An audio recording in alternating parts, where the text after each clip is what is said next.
I gave my daughter everything, my time, my love, my life. And when I had nothing left, she gave me a suitcase and a silence that echoed louder than any scream.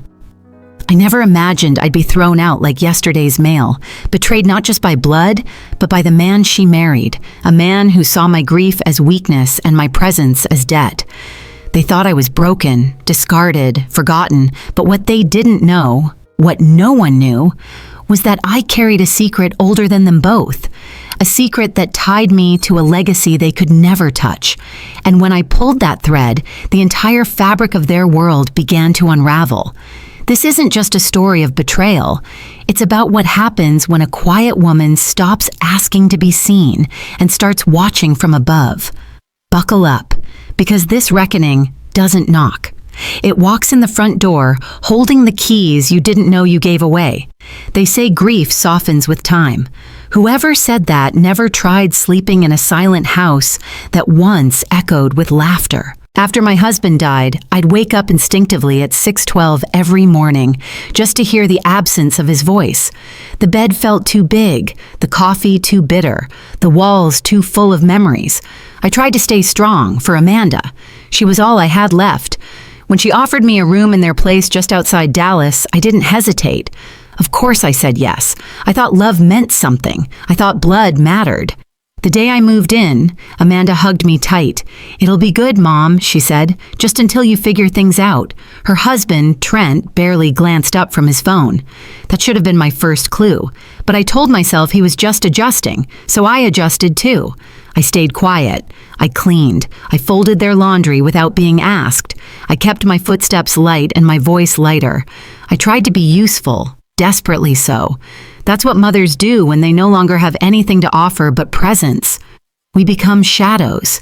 Trent didn't need words to tell me I wasn't welcome.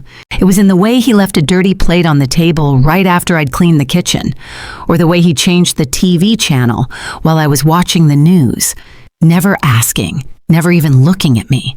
And Amanda? She didn't see it, or maybe she chose not to. "He's just stressed," she'd say. "Work's been hell lately." But work stress doesn't explain the way he called me an extra mouth under his breath when he thought I couldn't hear, or the way he closed the door just a little too hard when I passed by. Still, I stayed. Until that dinner. I'd made chicken pot pie, Trent's favorite. Or so Amanda once told me. She was scrolling through her phone as usual. Trent was sipping his beer. I remember the clink of his ring on the glass. The silence was so thick you could hear the pie bubble. Then he looked up. "You know," he said, voice casual, "maybe it's time we stop pretending this is temporary." Amanda froze. My fork hovered midair. "What do you mean?" He smirked. "I mean, how long is this supposed to go on? You're not working, you're not contributing. We've got bills. We didn't sign up for extra mouths." I couldn't speak. My throat went dry. I turned to Amanda, my daughter, my child, the person I'd carried for 9 months and raised for 30 years. She didn't look at me. "Maybe," she whispered, "it's best for everyone if you find something more stable." I didn't argue. I didn't cry, not then. I stood, walked to my room, packed what I could into 2 suitcases. No one stopped me. No one helped. No one said goodbye. I stepped outside just as the wind picked up. It was sharp, slicing through my coat like judgment. I stood on the curb, gripping the handles of my life.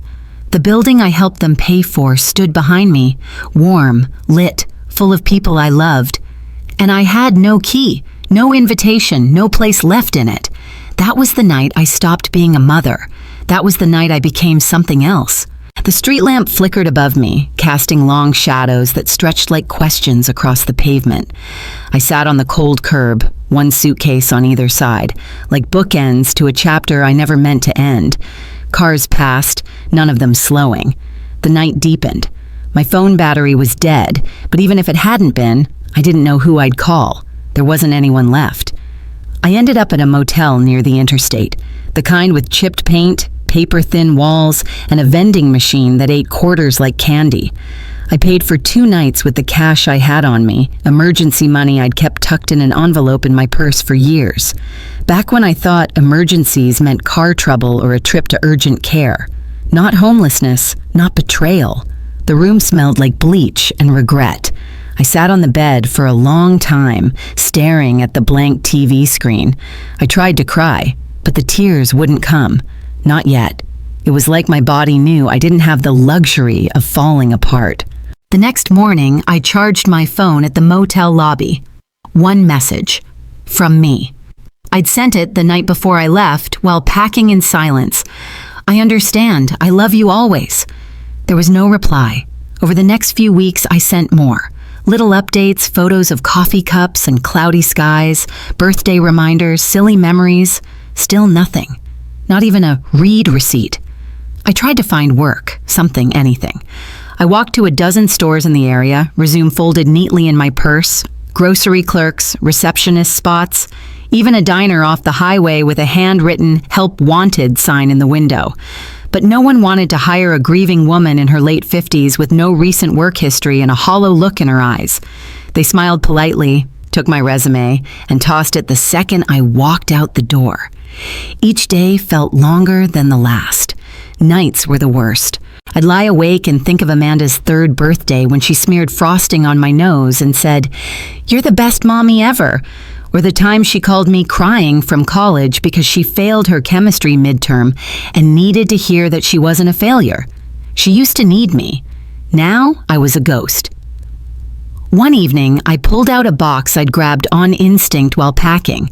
Just one small cardboard memory box, photos, letters, ticket stubs, a crumpled tissue with my husband's handwriting on it. I reached for it like it could anchor me. And then at the very bottom, beneath a faded Christmas card, was a small leather-bound book. My mother's diary. I didn't even remember putting it in there. The leather was soft from age, the corners cracked. I flipped it open, expecting church notes or recipes. Instead, I found words that stopped my breath. Margaret will never know. She must never know. I blinked. She was born out of mistake and desire, but I loved her more than I could ever say. My hands trembled. The next page. HJS came again today. Said he wished things were different, promised me a trust. Said Mr. Goldstein would know what to do. HJS. Goldstein, a promise. A secret. Suddenly, I wasn't just a forgotten mother. I was a question waiting to be answered. I read the passage again, slower this time. She was born out of mistake and desire.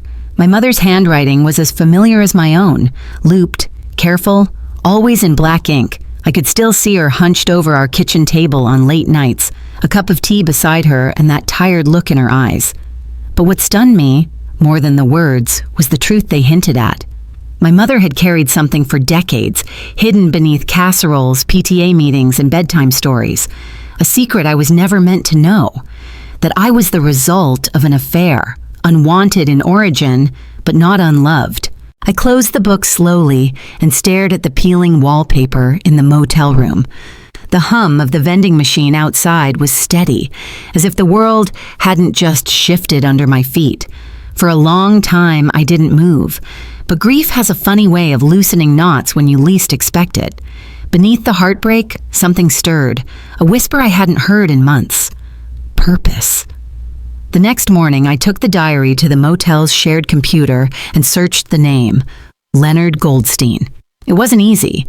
The motel's connection was slow, the keyboard sticky, but after half an hour, I found him, Leonard S. Goldstein, retired estate attorney, still listed with a private firm in Dallas. The name sat there on the screen like a final puzzle piece. I didn't call. My hands wouldn't stop shaking long enough to dial. Instead, I wrote him a letter, handwritten, like my mother used to do. I told him my name, my mother's name. I told him what I'd found. I asked, no, begged, for a conversation. I mailed it the next morning from the gas station down the road, then returned to the motel and waited. 2 weeks passed. I rationed my food, skipped meals, stretched quarters like rubber bands. I texted Amanda one more time. I'm okay. I love you. No response. Then on the 13th day, my phone rang. Unknown number. My breath caught. I let it ring once, twice, then I answered. "Margaret?"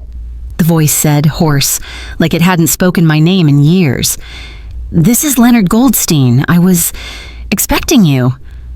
He knew. He invited me to his office the very next day. I barely slept that night. I packed the same 2 suitcases, this time folding my clothes with more care. I took the diary, wrapped it in a scarf, and tucked it into the lining. I boarded a Greyhound to Dallas as the sun rose, the city unfolding in slow motion outside the bus window. Every billboard, every passing tree felt like a countdown. I had no idea what I was walking into, just that I wasn't walking alone anymore. My mother's secret was with me, and maybe, just maybe, it would finally become mine. Leonard's office sat in the heart of old Dallas, nestled between a bakery and a law library that looked untouched since the 70s. The building had that heavy kind of silence, the kind where history hummed through the floorboards. I walked in clutching my purse like it might vanish if I let go. The receptionist, a woman with a bun so tight it looked painful, barely glanced up before saying, "He's expecting you. End of the hall." I knocked softly. The door creaked open. He stood slowly. Leonard Goldstein was older than I'd imagined, early 80s maybe, but sharp. His eyes, pale gray behind thick glasses, studied me like he already knew what I was going to say. "I always wondered if you'd find me," he said quietly, gesturing to the leather chair across from his desk. "Your mother. She never stopped loving you, you know." I nodded, afraid my voice might crack if I spoke too soon. He slid a folder toward me, aged, brittle at the edges. "I kept this for decades," he said, per his request. He made me promise. Inside the folder was a sealed envelope, yellowed with time. My name was written on it, my full name, in a handwriting I didn't recognize, but somehow felt paternal.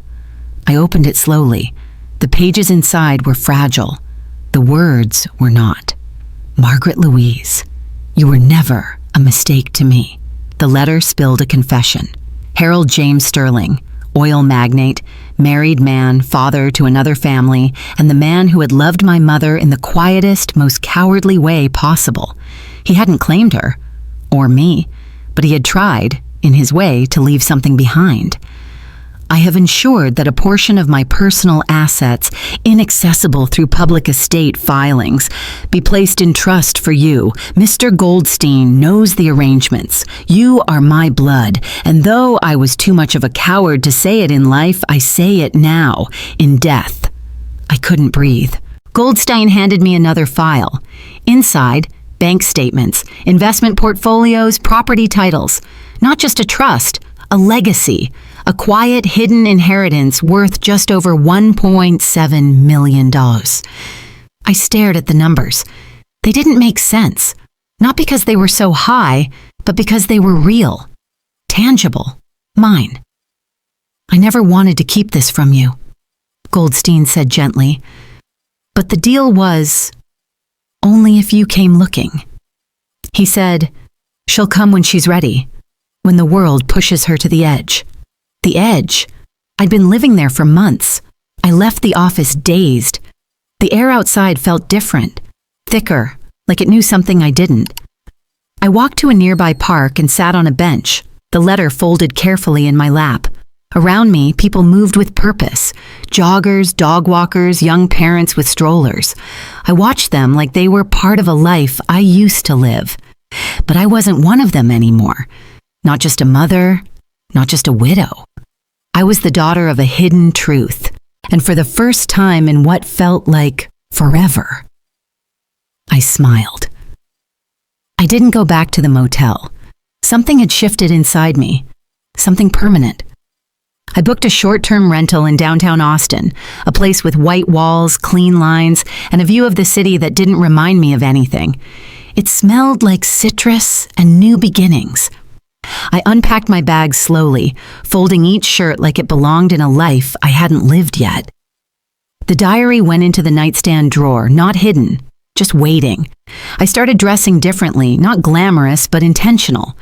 Blazers instead of cardigans, flat shoes with a shine. I walked with my shoulders back, not because I wanted to impress anyone, I just didn't want to disappear anymore. Most of my days were quiet. I watched investment tutorials on YouTube. I learned how LLCs worked, how real estate was acquired, flipped, managed. I took notes like I was back in school. At night, I studied lease contracts and property tax codes until my eyes ached. The motel days weren't far behind me, but I wasn't afraid anymore. Grief had become my fuel. Then one afternoon, while scrolling through a real estate auction site, I found it. A 12-unit apartment building in East Austin. Old, a little neglected, but structurally solid. The photos showed cracked siding and a patchy lawn, but I recognized the entrance immediately. It was Amanda's building. The place where Chad had tossed my suitcase into the hall like it was trash. The same red brick complex where I'd stood in the cold, waiting for a goodbye that never came.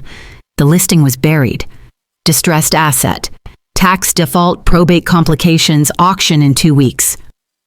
Most people wouldn't touch it. Too messy, too risky. I didn't hesitate. With Mr. Goldstein's help, I filed for an LLC, ML Holdings, my initials, Margaret Louise. No name attached, no fingerprints, just a faceless shell with quiet money behind it.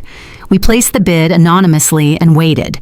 2 weeks later, I owned the building. I stared at the deed when it arrived in the mail, hands trembling slightly. It was official, legal, untraceable. Mine. I didn't laugh or cry. I just whispered, "Let's see how Chad likes paying rent to a mouth he couldn't feed." There was no revenge in my voice, only gravity. This wasn't about punishment. It was about remembering who I was before they made me forget. The first step was paperwork, legal notifications, letters of reassessment, and policy updates. I kept everything by the book. No loopholes, no shortcuts. Every tenant received a carefully worded notice. Lease review pending, market value rent adjustments coming. For Chad and Amanda, that meant a tripled rent, plus overdue fees they'd ignored for months. I didn't need to see his reaction to know what it looked like. I could feel it. The confusion, the rage, the helplessness. 2 days later, Amanda called me. The screen lit up with her name, a name that once meant comfort and now just throbbed like an old bruise. I let it ring out. Then came the voicemail. "Mom, something weird's going on. Our rent, it just shot up like a lot. Chad's freaking out. Can we talk?" I didn't respond. This wasn't vengeance. It was consequence. Chad had always walked like the world owed him space. Amanda had always let him. Now, for the first time, they had to look up to someone they couldn't see, couldn't shame, couldn't scare. The power balance had shifted, and they didn't even know who had tilted the scales.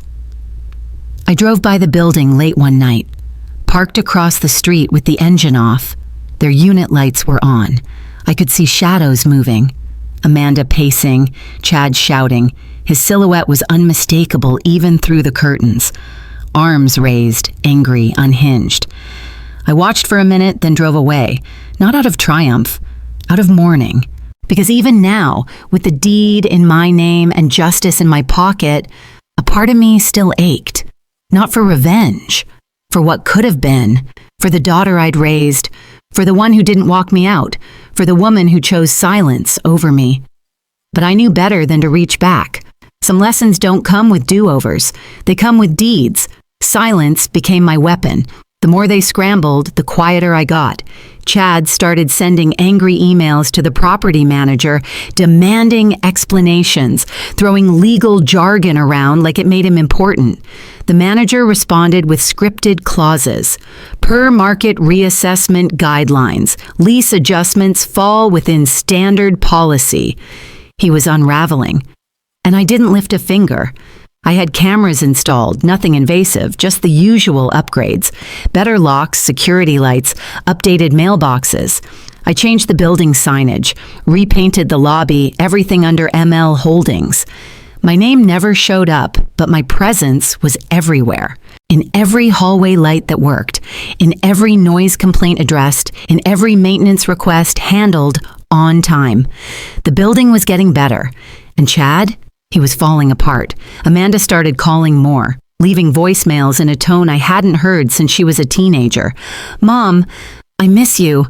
I know things are complicated. I don't know how to fix it." I didn't respond. She needed to sit in the silence she helped create. I watched from above, literally. I'd moved into a nearby unit in a better neighborhood, high enough to see the skyline, but not so high I forgot where I'd come from. Some mornings, I walked past their building dressed in tailored clothes and sunglasses. Invisible, but not the kind they used to ignore. The kind that walked past you without begging. Once I crossed paths with Amanda in the grocery store. She didn't see me. She was hunched over her cart, bags under her eyes, staring at a box of mac and cheese like it was gold. She checked her phone, then put the box back. It gutted me. Not because she looked broken, because she used to be the girl who believed monsters only lived under the bed, and now she shared one's apartment. But this wasn't about saving her, not yet. This was about building something solid beneath my own feet first. Because when you've been pushed out of your life, the first thing you do is learn how to buy the door they closed behind you. By the end of the second month, Chad was obsessed. The building was changing, and he couldn't figure out who was behind it. The mailboxes were replaced, the landscaping redone, new motion sensor lights lit up the courtyard like a stadium. Every improvement reminded him that control was slipping through his fingers. He started asking around. Tenants, the maintenance crew, even the mailman. Who owns the building now? Anyone met the new landlord? Who the hell is ML Holdings? But the walls around him were soundproof. I had filed everything through a privacy trust. My name didn't appear on a single page of public record. It was an airtight system, built with care and a hint of fury. Mr. Goldstein made sure of that. Still, Chad kept pushing. He called the property management office 3 times in 1 week, once pretending to be a lawyer, another time claiming he was concerned about fraud. When that didn't work, he started leaving notes, written in sharp, angry handwriting that pressed too hard against the paper. I recognized it. "This is unacceptable. I demand a meeting. You raise the rent, you answer for it." All of them unsigned, every one of them ignored. Amanda, meanwhile, had grown quieter. The neighbors started noticing. One tenant reported seeing her crying on the back steps. Another said they hadn't heard music from their unit in weeks. Not even Amanda's late-night humming while she did dishes. Chad was unraveling, and she was disappearing. But I stayed silent, still, because real power doesn't shout, it waits. It pulls strings in the dark while everyone's watching the stage. I authorized another round of upgrades, this time inside the units. Free inspections, fresh paint, new smoke detectors. Chad's unit got scheduled too. He tried to cancel, filed a complaint. Violation of privacy, he claimed. The manager responded with a clause from the lease, something I'd highlighted in yellow ink months before. Mandatory compliance. Checkmate. The inspection went ahead as scheduled, and the report was everything I expected. Mildew in the bathroom, cracked tiles, overdue maintenance requests that had gone ignored. The unit was decaying, just like the people inside it. I reviewed the report that night in my apartment, sipping tea as I scrolled through photos of the damage. It wasn't the state of the apartment that struck me. It was the feeling. This wasn't just a home breaking down, it was a warning sign. They were drowning. And for the first time, I didn't feel guilt. I felt something far more dangerous, resolve. Amanda started texting instead of calling. Short messages, careful ones, like she was trying to reach someone she wasn't sure still existed. "Hey, can we talk? Just wanted to check in, hope you're okay." Chad's been different lately. I didn't reply. Not out of cruelty, but necessity. Silence, when used right, becomes a mirror. It shows people who they really are without you. Chad, meanwhile, was spiraling. He began digging, not literally, but close. Online forums, property records, tax databases. He even tried posing as a prospective buyer just to get a meeting with the property manager. Said he was interested in investment opportunities. The manager saw through him instantly and filed the whole conversation into the folder marked Tenant Disruption. I watched it all unfold from a distance. The emails, the complaints, the noise. But I didn't flinch, because power doesn't just pull strings. It waits until the puppet collapses on its own. One afternoon, Amanda walked past my building. She didn't know I lived there, but I recognized her instantly. Her posture was different, shoulders slumped, eyes darting like she expected someone to yell at her from behind a window. She paused in front of the cafe downstairs, hesitated, then kept walking. That night, her text came through at 1:04 a.m. "I don't know how to fix what I broke." I stared at the message for a long time. My thumb hovered over the screen, but I didn't respond. Not because I didn't care, because healing requires honesty, and she hadn't faced the truth yet. Later that week, my building manager sent me a voicemail Chad had left. Angry, breathless, borderline unhinged. "This is harassment. You think I don't know what's happening? I'll find out who you are, and when I do, you'll regret this. You hear me? You don't scare me." But I wasn't trying to scare him. I was showing him inch by inch what it feels like when you lose control of the world you built on cruelty. He wanted a face to blame. I gave him shadows. He wanted to scream into someone's eyes. All he got was silence. It was a Tuesday evening when the intercom buzzed. I wasn't expecting anyone. I hadn't had a visitor in months. But when I looked at the monitor, my breath caught. Amanda. She looked small. Not physically, she was still the tall, strong girl I raised. But everything about her was shrunken. Her coat hung loosely off her shoulders. Her hair was unkempt. Her eyes flickered with something I hadn't seen in years. Uncertainty. "Hi, this is Amanda Harmon. I was wondering if Margaret, my mom, lives here?" I hesitated. My finger hovered over the door release like it weighed 100 pounds. Then I pressed it. 10 minutes later, she knocked. I opened the door slowly, bracing for something I couldn't name. She stood there, soaked from the rain, clutching a grocery bag like it was the last thing she owned. "Hi, Mom," she said. I stepped aside. She walked in quietly, dripping water onto the hardwood floor, eyes scanning the room like she was entering sacred ground. I handed her a towel. We didn't speak. I made tea. She sat on the edge of the couch, tense, like any moment she might be asked to leave. When the mugs were set down between us, she finally spoke. "I don't know where to start," she whispered. I stayed silent. She glanced down. He's not easy. He's angry all the time. Blames the rent, blames me, blames the dog next door. Still, I said nothing. Her voice cracked. "I thought I was doing the right thing. Back then. When we asked you to leave, I didn't want to fight. I just wanted peace." I looked at her, steady. "You didn't want peace," I said softly.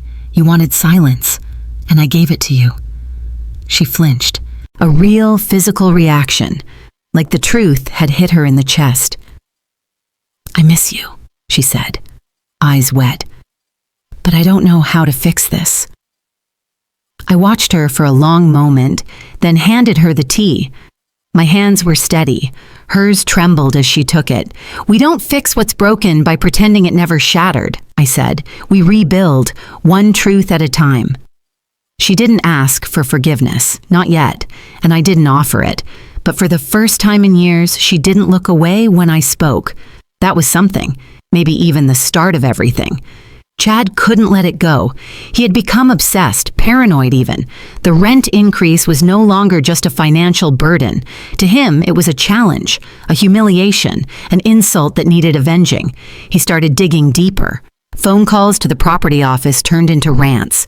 Emails morphed into veiled threats. He claimed to know his rights, threatened legal action, asked for names, demanded meetings. But all his questions hit the same dead end. ML Holdings, a faceless LLC, a legal fortress that revealed nothing and no one. So he turned to Amanda. At first, it was subtle. "Have you heard from her? Did she leave anything behind?" "You're not in contact, right?" Amanda lied. "No, nothing. I haven't spoken to her since she left." But she had. And she knew deep down that if Chad ever connected the dots, he'd explode. Then came the night he went through her phone. She told me about it later, said he waited until she fell asleep, then snuck into the bathroom with her phone. She woke up to him yelling, demanding to know what she was hiding, accusing her of betrayal. That night, she didn't sleep. The next morning, she walked to work, 2 miles in the cold, said she needed the air, said she needed the silence. But silence, she was learning, could cut both ways. The building's property manager flagged Chad's behavior as escalating. Tenants reported shouting matches. Amanda crying on the stairs, broken glass in the trash room. A neighbor heard him screaming through the walls, "She's playing us! All of them are!" The paranoia was seeping into every corner of his life, and then one envelope changed everything. No return address, no stamp, just slid under my door. Inside, a note, written in jagged, uneven handwriting. "I know what you're doing. You don't scare me. I'll find out who you are. And when I do, you'll regret it." No signature, but I didn't need one. I'd seen that handwriting on birthday cards, on fridge notes, on the eviction letter that wasn't supposed to feel like one. It was Chad, and he was closer than I thought. But so was I, because what he didn't know, what he couldn't know, was that the woman he tried to erase was already standing behind the curtain, and she was ready to step into the light. The notice went out on a Tuesday. Tenant meeting, mandatory, updates on renovations and lease adjustments. Common room, 6:01 p.m. I arrived early, not because I needed to, but because I wanted to breathe in the moment, to feel what power looked like when worn in silence. I dressed with intention. Charcoal blazer, pressed jeans, hair loose in soft waves. Not glamorous, not loud, just clean, composed, unrecognizable. The room filled slowly. Tenants trickled in with casual curiosity, except for one. Chad stormed in 5 minutes late, dragging Amanda behind him like a tether. His jaw was clenched, eyes scanning. He didn't look around the room, just marched to the property manager. "Where is she?" he snapped. "I want to speak to the owner, now." The manager remained calm. "All questions will be addressed after the presentation." Chad scoffed, muttering something under his breath. Amanda looked like she wanted to disappear. I sat quietly in the back, letting the moment stretch like a taut wire. The meeting began. Routine updates, new locks, better lighting, window replacements, minor code compliance repairs. Then the final slide. "We'd like to thank ML Holdings for their commitment to revitalizing the property. The owner is here today for questions." That was my cue. I stood slowly. All eyes turned. Chad blinked. His jaw dropped just slightly. Amanda's breath caught in her throat. I walked to the front, calm, deliberate, and turned to face them. "Good evening. My name is Margaret," I said, voice steady. "I'm the owner of this building." Dead silence. Chad stood so quickly his chair crashed behind him. "You?" he barked. "This is a joke. You're behind this? You raised our rent? You think this is funny?" I looked him in the eye. The same eyes that once rolled as I passed through a hallway. The same voice that called me a freeloader. "No joke," I replied. "Just business." His hands curled into fists. "You manipulated everything." I cut him off. "I gave you a home. I made improvements. I treated every tenant the same. What I didn't do was forget." He sputtered, turned to Amanda. "Did you know?" She didn't answer, didn't look at him, didn't even flinch. I turned back to the room. "If anyone has questions about the improvements or lease terms, I'm happy to stay after." I stepped aside. The presentation resumed, but the air was different now. The tension wasn't mine to carry anymore. It belonged to him, and for once, he had nowhere to hide. When the meeting ended, tenants approached me, curious, respectful, some even offering quiet thanks for the building improvements. I answered their questions like any professional would. Calm, clear, efficient, but I felt his eyes burning into my back the entire time. Chad didn't leave. He lingered at the far end of the room, pacing like a caged animal, Amanda trailing behind him like a ghost. When the last tenant exited, he charged forward. "You think you've won?" he hissed, voice low but venomous. "You ruined us. You set this up. This was all a trap." I didn't move, didn't blink. "No," I said. This was a mirror. He froze, thrown off. I stepped forward, slow and deliberate. You didn't lose anything that wasn't already breaking. I didn't raise your rent to punish you. I raised it because you thought I couldn't." He clenched his jaw, fist shaking.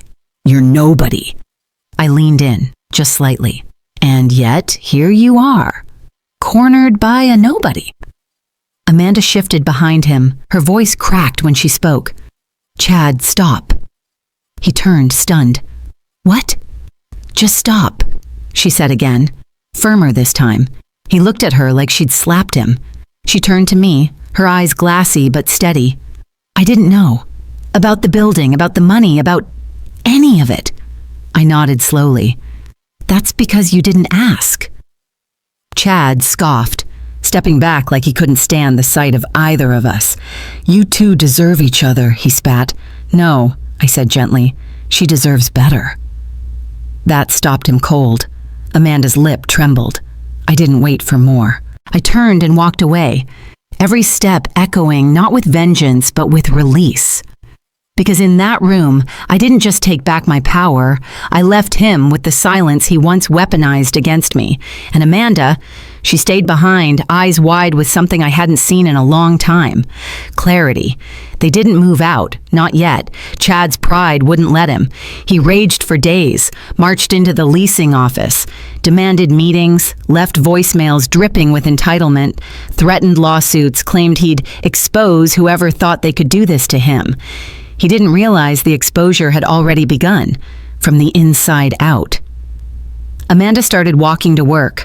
Her car disappeared from the lot one morning, quietly towed away, repossessed. She didn't complain, just adjusted her scarf, zipped her jacket, and kept walking, past neighbors, past judgment, past the life she thought she was building.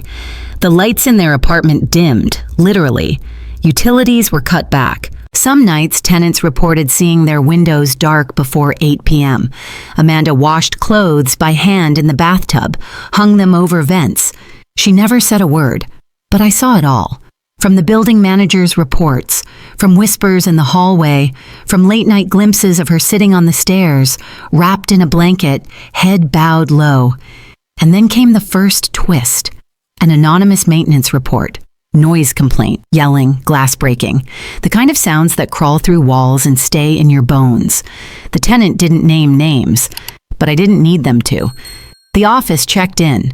Chad answered, voice flat and tight. "Everything's fine," he said, but it wasn't.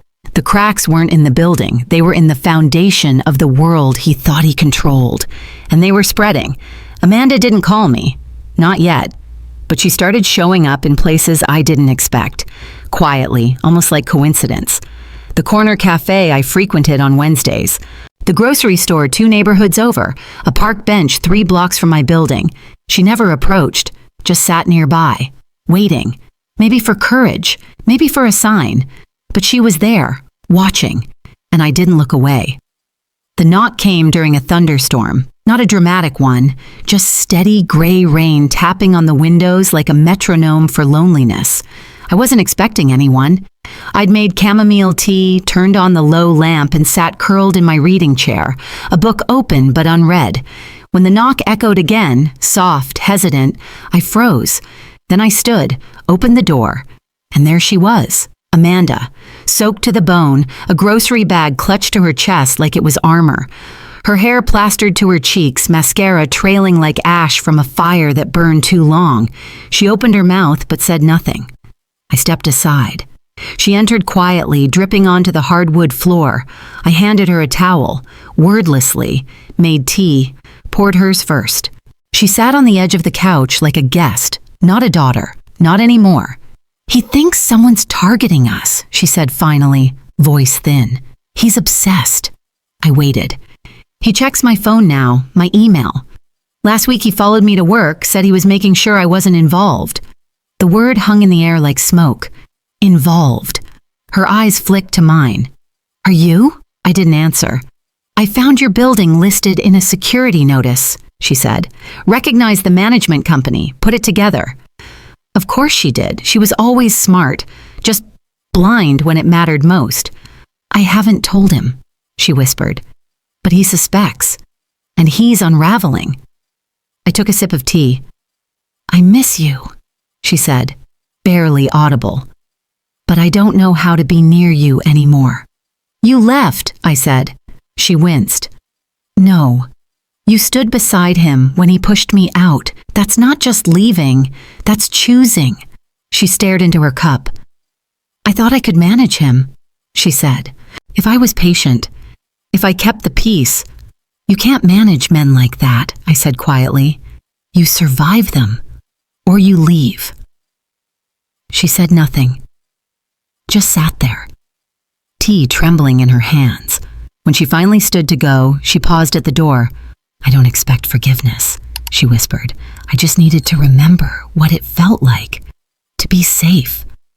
Then she left, and I stood alone in the warm glow of the lamp, holding her empty mug like a memory that still smelled of her. The envelope was unmarked. No name, no return address, just my unit number written in thick black pen. Inside was a single sheet of paper folded twice. No greeting, no signature, just 6 sentences. I know what you're doing. You think you're clever, but you don't scare me. I'll find out who you are. And when I do, you'll regret it. The handwriting was unmistakable. Angry, erratic, heavy pressure on the strokes. The same scrawl I'd seen on notes to the fridge, grocery lists, sarcastic post-its left on Amanda's mirror. Chad. He had figured it out, or at least he suspected. He was digging. He'd gone through Amanda's things, maybe found something, maybe followed her here, watched the way she lingered outside my building, traced her steps through patterns he'd memorized. He was paranoid, and now that paranoia had claws. I sat on the couch with the note in my lap, calm but ice cold inside, because this wasn't just about property anymore. It was about control. His losing it, mine taking it. I forwarded the note to my attorney with a short message. Prepare the file. We may need to escalate. Then I called my property manager. We upgraded surveillance, legal, discreet. We logged every interaction. We told the staff to avoid confrontation and to report anything suspicious immediately. I wasn't going to be cornered again. Chad thought he could shake me, that the shadows he threw would scare me back into silence. But he didn't understand something very simple. You cannot haunt a woman who has already lived through being erased. You can't scare someone who has sat alone on a curb with nothing but grief and 2 suitcases. You can't control someone who has stared at a motel ceiling every night for weeks, wondering if anyone in the world still remembered her name. I remembered it now, and I had no intention of giving it back. The email came at 3:16 a.m. Subject line, "We need to talk, now." The sender? Chad D. Harmon. I stared at it for a full minute before opening it, tea cooling in my hands. The tone was exactly what I expected, frantic, sharp, cracking under pressure. I know everything about the building, about the inheritance, about your little secret with Sterling. You think you're clever. You think you can ruin my life and walk away smiling. Let me make something clear. If you don't undo this, I'll go to the press. Your name, your mother's affair, everything. Let's see how your precious reputation holds up when people know what kind of family you really come from. No punctuation at the end, just white space. Like he thought the threat would finish the sentence for him, but he didn't understand. This wasn't just about family. This was about facts, paper trails, legal boundaries, the truth that couldn't be shaken by threats from a man who had spent his life bluffing. I forwarded the email to my attorney. By noon the next day, Chad received a cease and desist letter. Inside, everything. Screenshots of his threats, logs from the tenant portal documenting harassment, audio clips of public outbursts, evidence of his attempt to impersonate a legal representative over the phone, witness statements from building staff, and most damning of all, proof of him tampering with building documents and sabotaging property systems. We didn't need to press criminal charges yet. A civil suit was enough to push him into free fall, and he fell fast. Amanda called me 2 days later. Her voice was quiet, almost shocked. "He's gone," she said. "Packed his things while I was at work. Left a note. Said he was being hunted. Said, you ruined his life." I didn't answer at first, because the truth was, he ruined his own life the day he thought power was his birthright. Amanda exhaled. I'm sorry. For everything. For being silent. For thinking he deserved that silence. You were scared, I said gently. I've been there. Fear makes you small, but you don't have to stay that way. And neither did I. Amanda moved out 3 weeks later. No big announcement, no final argument, just a slow, silent departure. Like someone slipping out of a bad dream before the sun comes up. She found a small studio not far from her job. One room, creaky floors, old tiles, but it was hers. She didn't call to tell me. I heard from the building manager who helped her carry a box down the stairs. She looked lighter, he said, like someone who finally put something heavy down. She started therapy, joined a community art class, bought secondhand paints. Her hands were always stained with color now. Fuchsia, ochre, turquoise. Once she dropped by with a canvas wrapped in brown paper. I made this for you, she said, eyes unsure. It was a phoenix, rising from a smear of black and ash, wings wide, tail still smoldering, but lifting. I hung it above the fireplace. We didn't talk about Chad, not directly, but silence wasn't our enemy anymore, not when it felt earned, chosen. Amanda texted sometimes, called when she needed to hear my voice, even if she didn't say much. There were still gaps, still echoes of what we lost, but they didn't hurt the same. The final piece came in an envelope, a letter from Mr. Goldstein. Congratulations, Margaret, it began. The building has officially been transferred. All tenants have signed new agreements. The suit against Mr. Harmon is closed in your favor. You are now free to sell, hold, or restructure the property as you see fit. I folded the letter and held it to my chest. This wasn't about money anymore. It was about closure. I called a realtor the next morning. By spring, the sale was finalized, clean, swift, profitable. And I used the money in 2 ways. Half went to a local shelter for women and children in crisis. The kind of place I wish I'd known existed the night I stood on that curb with 2 suitcases and nowhere to go. I asked them to name a new wing after my mother, the L. Eleanor House. The other half? I bought a house. Small, quiet, in Cedar Park. 2 bedrooms, a swing on the porch, oak trees out front. Enough room for peace. Enough room to remember who I was. Amanda helped me move in. She didn't say much, neither did I. But when we finished unpacking, she sat beside me on the porch swing, her legs curled under her like she used to when she was 5. I forgot how safe this street felt, she whispered. I nodded. You were always safe here. She smiled, eyes damp. I just stopped believing it. We made grilled cheese sandwiches that night, burned one, laughed like we hadn't in years. No forced words, no big declarations, just warmth. And after she left, I stood by the window, holding a mug of tea in both hands. The moonlight stretched across the front lawn. My heart was steady, and for the first time in a long time, I said it out loud. I forgive you. Not to Amanda, to myself, because I hadn't just survived. I had risen.